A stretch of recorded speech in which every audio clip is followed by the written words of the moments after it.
ઓ વૈતૃ કરનારાઓ તથા ભારથી લદાયેલાઓ, તમે સગડા મારી પાસે આવો. પ્રભુ ઈસુ ખ્રિસ્ત માથીની લખેલી સુવાર્તા એના 11મા અધ્યાયમાં 28મી કલમમાં આ બાબતની નોંધ લેવામાં આવી છે.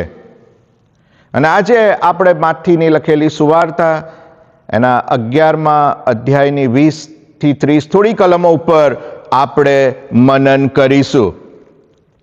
પ્રભુ ઈસુ આ કલમોની અંદર પ્રભુ ઈસુ ત્યાં 3 જગ્યાને દોષ મૂકે છે.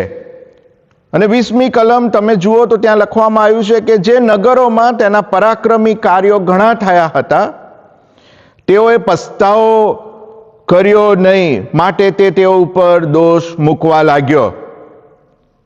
અને સૌ પ્રથમ પ્રભુ ઈસુ એ જગ્યાની નોંધ લે છે અને એ જગ્યાએ કહે છે કે ખોરાજીન તને હાય હાય. આ ખોરાજીન નામની જે જગ્યા છે એ ગાલિલના ઉત્તર ભાગમાં આવેલી હતી અને કાપરનાહુમની પાસે આવેલું એ સ્થળ હતું. અને પ્રભુ ઈસુ એને લૂકની લખેલી સુવાર્તા એના 10મા અધ્યાય અને 13મી કલમમાં પણ ખોરાજીન જગ્યાનો ઉલ્લેખ કરવામાં આવે છે.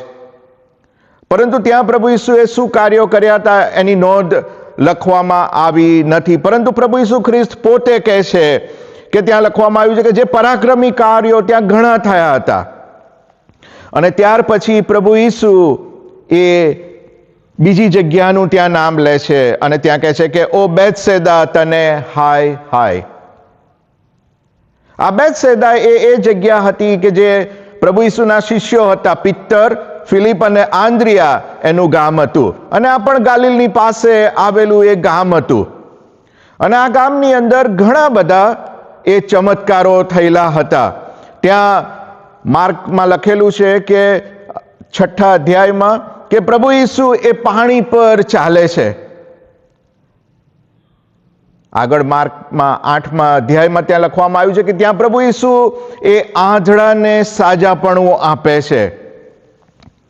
અને આ બેથસેદા એ જ ગામ છે કે જ્યાં લૂકની લખેલી સુવાર્તાના 9મા અધ્યાયમાં પ્રભુ ઈસુ કે જે 5 રોટલી અને 2 માછલી વડે ચમત્કાર કરે છે અને 5000ને જમાડે છે. ઘણા બધા ત્યાં કાર્યો થયા હોય છે. પરંતુ પ્રભુ ઈસુ કહે છે કે ઓ બેથસેદા તને હાય હાય, કેમ કે જે પરાક્રમી કામો તમારામાં થયા તે જો તૂર તથા સિદોનમાં થયા હોત તો તેઓએ તાટ તથા રાખમાં બેસીને ક્યારનોય પસ્તાવો કર્યો હોત. અહીંયા પ્રભુ ઈસુ એ બેથસેદાને એ તૂર અને સિદોન સાથે સરખાવે છે. આ તૂર અત્યારે હાલમાં એ લેબેનોન દેશમાં એ આવેલી એ જગ્યા છે. એ વર્ષોમાં એ અત્યંત ધનિક અને વેપારનું કેન્દ્ર હતું અને ત્યાં વેપાર અને ધનને પ્રાધાન્ય આપવામાં આવતું હતું એવું હજકીએલમાં લખવામાં આવ્યું છે. અને ત્યાં પ્રાઇડ પણ વધારે હતું. ત્યાં તૂરના રાજા એ કહ્યું કે હું પોતે દેવ છું એવું કહીને પોતાને દેવની સમાન કરે છે. અને આ તૂર એ એવી જગ્યા હોય છે કે જે યરુશલેમના વિનાશમાં એ ખુશ થાય છે. અને આ તૂરની અંદર એ બાલની પૂજા કરવામાં આવતી હોય છે. જે જેઝેબલ રાણી હતી એ પણ એ આ તૂર અને સિદોનના પ્રાંતમાંથી આવતી હતી અને એણે એ બાલની પૂજા એ ઇસ્રાયેલ પુત્રોની મધ્યે લાગુ કરી હતી. ત્યારે પ્રભુ ઈસુ કહે છે કે જો આ તૂર ના લોકોએ ચમત્કારો જોયા હોત તો એ લોકોએ પણ પસ્તાવો કર્યો હોત. પરંતુ હાય હાય બેથસેદા. બીજું પ્રભુ ઈસુ એ સિદોનની સાથે એને સરખાવે છે. આ સિદોન એ બાલ અને આશેરાની ઉપાસનાનું મુખ્ય સ્થળ હતું. અને આપણે બાઇબલમાં જોઈએ છે કે યહોવા બાપ એ બીજા દેવોથી દૂર રહેવા માટે એમને ઇસ્રાયેલ પુત્રોને આજ્ઞા આપેલ હતી. પહેલો રાજા 16મો અધ્યાય ને 31મી કલમમાં જેઝેબલ કે જે સિદોનના રાજાની પુત્રી હતી, એ બાલની ઉપાસના કરતી હતી અને એ ઇસ્રાયેલ પુત્રો મધ્યે લઈને આવી હતી. અને ઇસ્રાયેલ પુત્રોએ પણ સિદોનના દેવોની ઉપાસના કરવાની શરૂઆત કરી હતી અને એ લોકોએ ઇસ્રાયેલ ઉપર અત્યાચાર કર્યો હતો. અને બાઇબલ કહે છે કે સિદોન એટલી હિંસા કરી હતી અને મૂર્તિ પૂજા માટે એ સિદોનનો દેવ કહે છે કે ન્યાય કરશે. તો પ્રભુ ઈસુ કહે છે કે જો આ સિદોનના લોકોએ પણ ઈસુના ચમત્કારો જોયા હોત તો એ લોકો પસ્તાવો કરે કે તમે આટલા બધા પરાક્રમો જોયા અને તો પણ તમે પસ્તાવો કર્યો નથી, તમે તમારું હૃદય પરિવર્તન કર્યું નથી, તમે મારી વાત સાંભળી નથી. અને ત્યારે પ્રભુ ઈસુ આગળ એ ત્રીજી જગ્યાની વાત કરે છે અને પ્રભુ ઈસુ કહે છે કાપરનાહુમ, કે જ્યાં પ્રભુ ઈસુ ખ્રિસ્ત પોતે રહેતા હતા.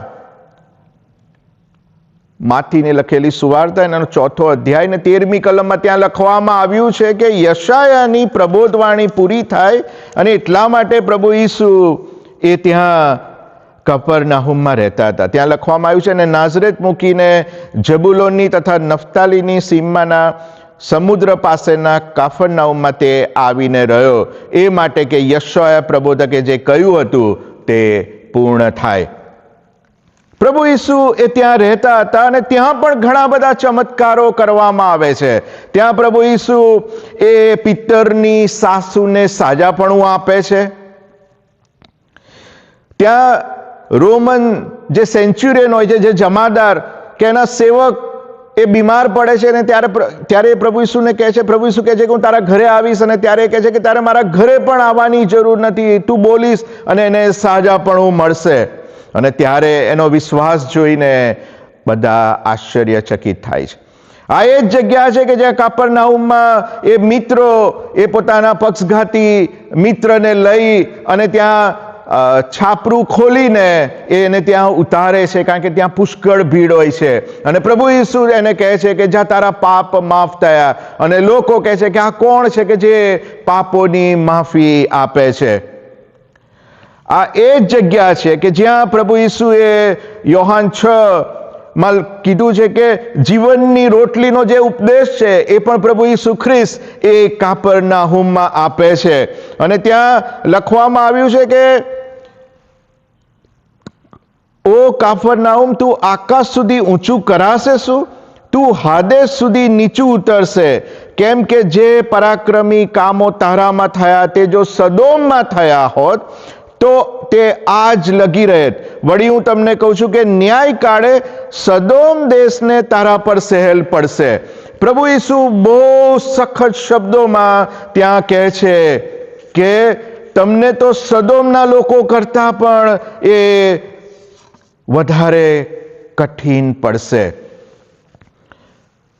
સદોમ, આપણે સૌ જાણીએ છીએ કે સદોમ શું હતું. સદોમ એ અત્યંત એ ધનિક જગ્યા હતી, પરંતુ એ નૈતિક રીતે ભ્રષ્ટ હતી. ત્યાંના લોકો, સદોમના લોકો એ અત્યંત દુષ્ટ હતા. અને ત્યાં જાતીય અનૈતિકતા અને હિંસા ત્યાં ભરેલી હતી. હજકીએલમાં કહે છે કે સદોમની અંદર એ ત્યાં અહંકાર હતો, ભોજનનો દુરુપયોગ હતો, ગરીબોની અવગણના હતી અને અતિશય અનૈતિકતા હતી. અને દેવબાપે અગ્નિ તથા ગંધકથી તેનો નાશ કર્યો. સદોમનો નાશ એ દેવના ક્રોધને વર્ણન કરે છે. અને ત્યારે પ્રભુ ઈસુ કહે છે કે કાપરનાહુમનો ન્યાય સદોમ કરતા કઠોર હશે. સદોમની અનૈતિકતા, દુષ્ટતાનો કોઈ પાર નહોતો, પરંતુ એની સામે જે પ્રભુ ઈસુની વાતો અને પ્રભુ ઈસુએ જે પરાક્રમો કર્યા અને જે સંદેશો આપ્યો, પ્રભુ ઈસુના વચનોની જે અવગણના કરવામાં આવી, ત્યારે પ્રભુ ઈસુ કહે છે કે તું તો હાદેસથી પણ નીચે ઉતરશે. હાદેસ એવી જગ્યા છે કે જેને હંમેશા એ નીચાણમાં એ દર્શાવવામાં આવે છે. અને પ્રભુ ઈસુ એ ખોરાઈજીન, બેથસેદા અને કાપરનાહુમ માટે આ સખત શબ્દોમાં એ ત્યાં લખવામાં આવે છે. આ હાદેસ એ જગ્યા છે કે જેને જૂના કરારની અંદર, હિબ્રુની અંદર શેઓલ શબ્દથી વર્ણન કરવામાં આવે છે, કે એટલે કે એ મૃતકોનું સ્થાન છે, ત્યાં અદ્રશ્ય જગત છે એવું અયુબમાં લખ્યું છે. અને ત્યાં પ્રકટીકરણમાં લખવામાં આવ્યું છે કે મૃત્યુ પામેલા ત્યાં ન્યાયકાળ સુધી એ રાહ જુએ છે. પ્રભુ ઈસુ આ હાડેસમાં નું એક ઉદાહરણ પણ આપે છે. પેલો ધનિક માણસ એ પીડામાં હોય છે ત્યાં, અને પ્રભુ ઈસુ પ્રકટીકરણમાં કહે છે કે મૃત્યુ અને હાડેસની ચાવીઓ એ પ્રભુ ઈસુ પાસે છે, અને કહે છે કે તું હાદેસ સુધી નીચું કરવામાં આવશે, એટલે કે કાપરનાહુમના ગર્વનું પતન થશે.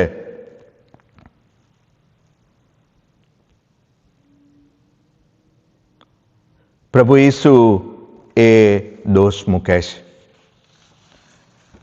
પ્રભુ ઈસુ કહે છે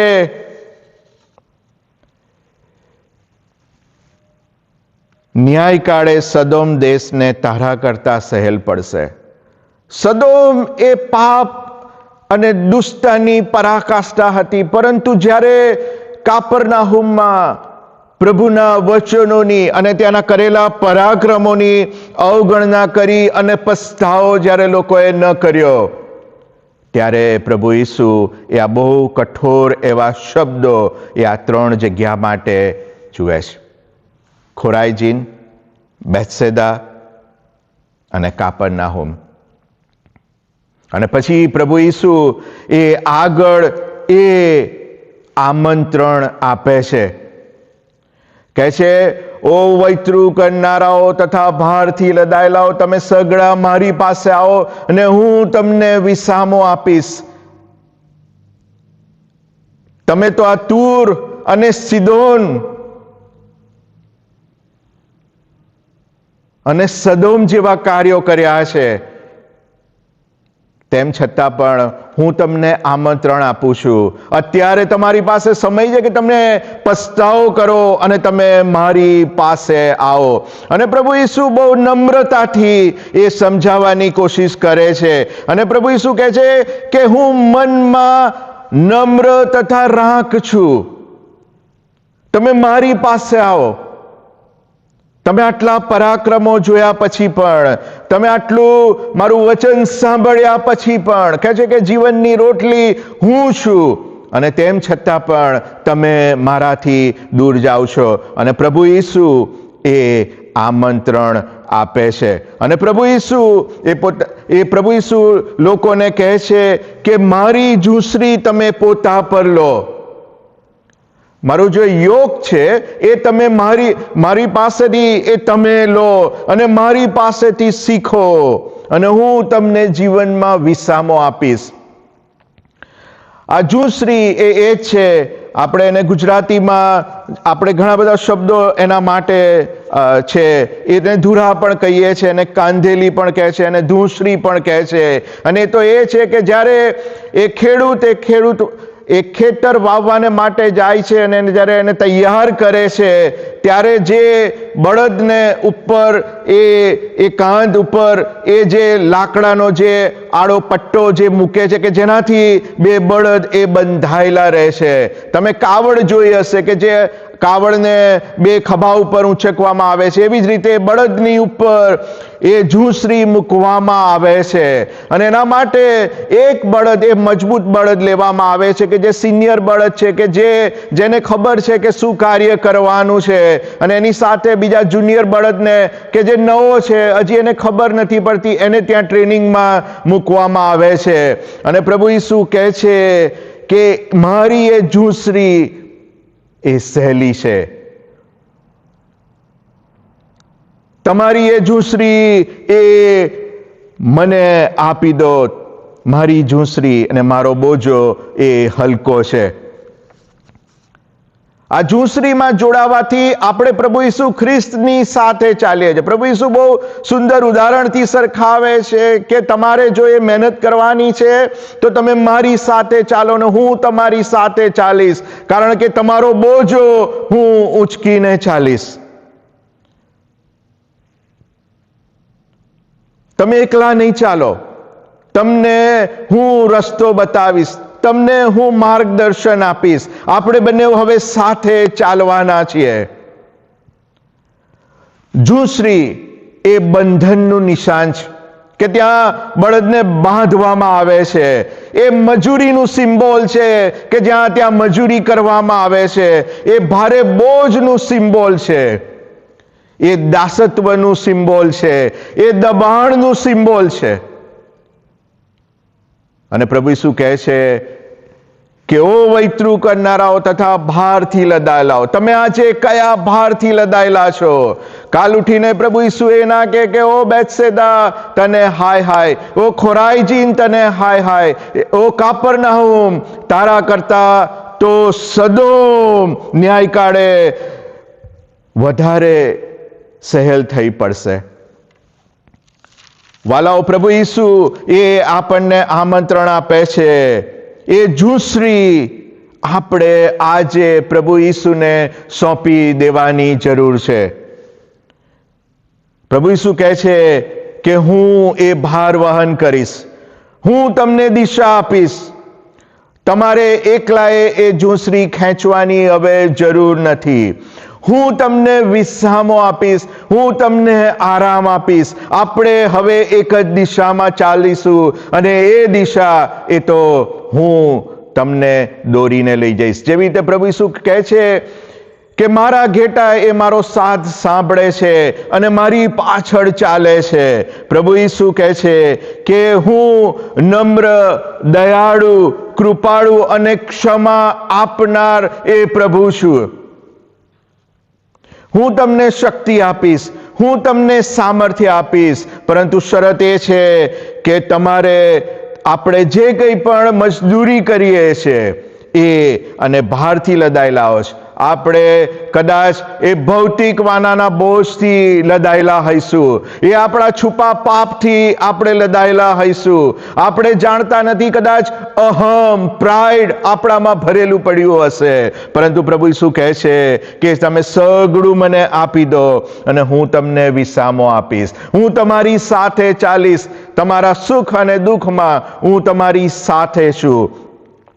અને પ્રભુ ઈસુ જે શરૂઆત કરી હતી 20મી કલમથી કે પસ્તાવો નહીં કર્યો, જ્યારે આપણે આપણી ઝૂંસરી એ પ્રભુ ઈસુને આપણે આપીશું કે છે ત્યારે કહે છે કે મારી ઝૂંસરી એ સહેલી છે. પ્રભુ ઈસુ કહે છે તમને શાંતિ પ્રાપ્ત કરાવવાને પ્રભુ ઈસુ ખ્રિસ્ત આવ્યા છે. વાલાઓ, આજે તમે જીવનમાં કોઈ પણ રીતે મુશ્કેલીમાં છો, તકલીફમાં છો, તો પ્રભુ ઈસુ એ તમને આમંત્રણ આપે છે. જો તમારી ઝૂંસરી તમે આપી દો છો, તમારું હૃદય બદલાય છે, તમારો સ્વભાવ બદલાય છે અને તમારો જીવન બદલાય છે, કારણ કે હવે તમે પ્રભુ ઈસુ ખ્રિસ્તને ફોલો કરો છો. વાલાઓ, શું આપણે આપણો બોજો અને આપણો ભાર એ પ્રભુ ઈસુને આપવાને માટે તૈયાર છે? પ્રભુ ઈસુ એ આમંત્રણ આપે છે. નહીંતર પ્રભુ ઈસુ કહે છે કે એ દિવસે તૂર અને સિદોન અને સદોમ કરતા પણ ભારે પડશે, કે જે અનૈતિકતાના પ્રતીક હતા, જે દુષ્ટતાના પ્રતીક હતા, કે જે અન્ય દેવોની ઉપાસનામાં વ્યસ્ત હતા, એવી જગ્યાઓને પણ ઈઝી પડશે. કે છે કે એ લોકોએ પણ જો આ સુવાર્તા સાંભળી હોત તો એ લોકોએ પણ પસ્તાવો કર્યો હોત. તો વાલાઓ, આજે આપણી પાસે પણ પસ્તાવો કરવાની તક છે. આપણે પણ પ્રભુ ઈસુના એ આમંત્રણને એ માન આપીએ અને પ્રભુ ઈસુની પાછળ આપણે ચાલીએ, કારણ કે પ્રભુ ઈસુ કહે છે કે મારી ઝૂંસરી એ સહેલી છે ને મારો બોજો હલકો છે. એ પ્રેમ, આનંદ, શાંતિ અને ક્ષમા એ પ્રભુ ઈસુ તરફથી આપણને મળે છે. વાલાઓ, એ ઝૂંસરીમાં પ્રભુ ઈસુ કહે છે કે હું તમારી સાથે ચાલીશ, તમે એકલા ચાલનારા નથી. કયો એવો બોજો છે કે આજે આપણે એ લઈને સાથે ચાલીએ છીએ? કયો એવો ભાર છે?